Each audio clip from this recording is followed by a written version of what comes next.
በአንተ ቤት ላይ የማይቻል ነገር የለም። አንተ ከኢየሱስ ጋር ተስማማ፣ ለኢየሱስ ታዘዝ እንጂ አንተ ቤት ምንም ያለፋክ ነገር በሰከንድ ይሆናል። እመነኝ። በዚህ አሁን ይህንን ቪዲዮ ባየክ ሰከንድ ያለፋክ ነገር ይስተካከላል። አሁን እየሰማኸኝ ነው? አሜን ብለህ ተቀበል። ያደከመህን ነገር ተስተካክሎ ታየዋለህ። አንተ ለፍተህበታል፣ ደክመህበታል። አሁን ከአፉ ቃል ስለወጣ ያንተ ነገር ይስተካከላል። የመልእክቴ ርዕስ ይበዛል። አንተ ፈልገህ ያጣኸው ነገር በእጥፍ ወደ አንተ ይመለሳል።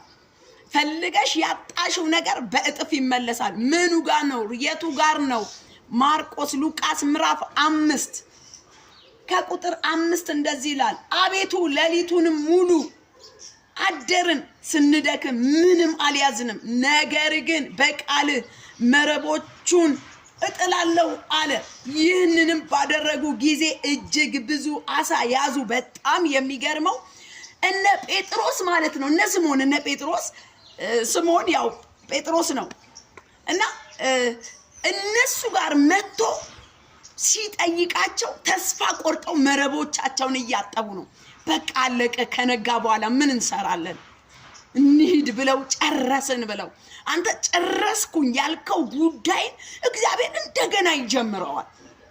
አይገርምም? አንቺ በቃ ደከመኝ ጨረስኩ እንዴ ትዕግስት አጣው፣ በቃ ተከታተልኩ አሁንስ ደከመኝ እያልሽ ነው የኔ እህት፣ የኔ ቆንጆ ውድ እህት፣ የኔ ውድ ወንድም፣ እነግርሃለሁ ተስፋ አትቁረጥ።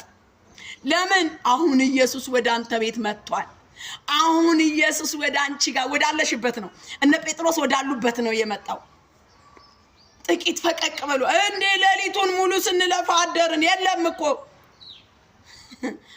አንተ ለኢየሱስ የለም፣ አይሰራም። አንተ ጋር ነው የለም፣ እሱ ጋር ገና አልተጀመረም። ስለዚህ ያንተ ነገር ታዘዝ ይበዛል፣ ታዘዥ ይበዛል።